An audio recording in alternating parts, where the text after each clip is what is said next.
ఆంధ్రప్రదేశ్ ప్రభుత్వం ఎస్సీ వర్గీకరణను అమలు చేసే దిశగా సామాజిక న్యాయం కోసం తమ నిబద్ధతను నిరూపించుకుందని ముఖ్యమంత్రి చంద్రబాబు నాయుడు అసెంబ్లీలో పేర్కొన్నారు. అంబేద్కర్, జగ్జీవన్ రామ్, మహాత్మా జ్యోతిబా పూలే, ఎన్టీ రామారావు వంటి మహనీయులను స్మరించుకుంటూ ఎస్సీ వర్గీకరణను ముందుకు తీసుకువెళుతున్నామని, ఇచ్చిన మాటను నిలబెట్టుకుంటున్నామని ప్రకటించారు.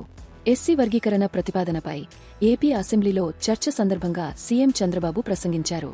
జనసేన అధినేత పవన్ కళ్యాణ్ సైతం ఎస్సీ వర్గీకరణ ఆవశ్యకతను స్పష్టం చేశారని, ప్రధానమంత్రి నరేంద్ర మోదీ సామాజిక న్యాయంలో భాగంగా ఎస్సీలకు వర్గీకరణ చేయాల్సిన అవసరముందని నొక్కి చెప్పారని చంద్రబాబు వెల్లడించారు. చరిత్రలో కొన్ని కులాలు ఆర్థికంగా, రాజకీయంగా, సామాజికంగా వెనుకబడి ఉండటానికి గల కారణాలను విశ్లేషించిన అనంతరం స్వాతంత్ర్యం వచ్చి 70 ఏళ్లు దాటినా అసమానతలు ఇంకా కొనసాగుతున్నాయన్న విషయం స్పష్టమవుతోందని అన్నారు. రాష్ట్ర ప్రభుత్వాలు ఏవైనా కులాలు వెనుకబడిన వర్గాలుగా అనిపిస్తే వర్గీకరణ చేయొచ్చని సుప్రీంకోర్టు గతంలో తీర్పునిచ్చిందని చంద్రబాబు ఈ సందర్భంగా గుర్తు చేశారు. ఎన్నికల సమయంలో ఎన్డీఏ కూటమి వర్గీకరణకు కట్టుబడి ఉంటుందని ఇచ్చిన హామీని నిలబెట్టుకున్నామని ఆయన స్పష్టం చేశారు. బుడగ జంగాల సమస్యను పరిష్కరించడానికి ఒక తీర్మానం చేసి కేంద్రానికి పంపి, కేంద్రం ఆమోదం తెలిపిన తర్వాత వారిని ఎస్సీ జాబితాలో చేర్చేందుకు ప్రభుత్వం కృషి చేస్తుందని హామీ ఇచ్చారు. జిల్లా వారీగా కేటగరైజేషన్ తీసుకురావడానికి ప్రభుత్వం కట్టుబడి ఉందని, 2026లో జరగబోయే జనాభా లెక్కల సేకరణ తర్వాత ఈ ప్రక్రియను పూర్తి చేస్తామని పేర్కొన్నారు. అన్ని పార్టీలు సామాజిక న్యాయానికి కట్టుబడి ఉన్నాయని పేర్కొన్నారు.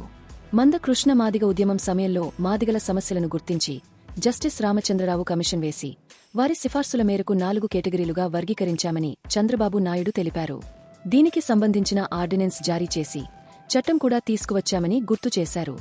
జస్టిస్ ఉషా మెహ్రా కమిషన్ కూడా వర్గీకరణ అవసరమని సమర్థించిందని, ఇటీవల జస్టిస్ చంద్రచూడ్ నేతృత్వంలోని 7 సభ్యుల ధర్మాసనం కూడా ఇదే విషయాన్ని స్పష్టం చేసిందని తెలిపారు. ఆర్ఆర్ మిశ్రా కమిషన్ సిఫార్సుల మేరకు ఎస్సీలను గ్రూప్ 1, గ్రూప్ 2, గ్రూప్ 3గా వర్గీకరించామని, జనాభా, వెనుకబాటుతనం ఆధారంగా రిజర్వేషన్లు కల్పిస్తామని చంద్రబాబు వెల్లడించారు. ఈ సందర్భంగా కుల వివక్షత నిర్మూలనకు తెలుగుదేశం ప్రభుత్వం చేసిన కృషిని ఆయన వివరించారు.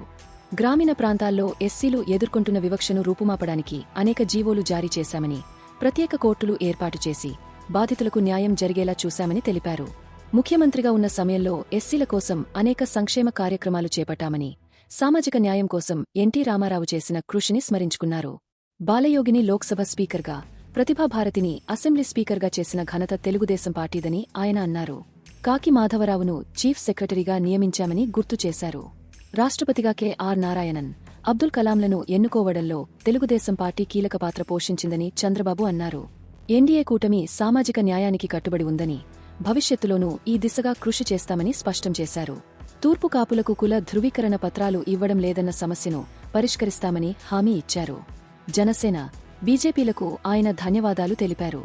నూతన సంవత్సరంలో P4 కార్యక్రమాన్ని ప్రారంభిస్తున్నామని, దీని ద్వారా సమాజంలో పేదరికాన్ని నిర్మూలించడానికి కృషి చేస్తామని పేర్కొన్నారు.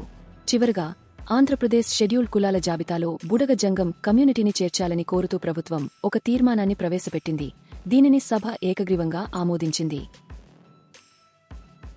తాజా సమాచారం కోసం లైక్ చేయండి. ఛానల్ను సబ్స్క్రైబ్ చేయండి.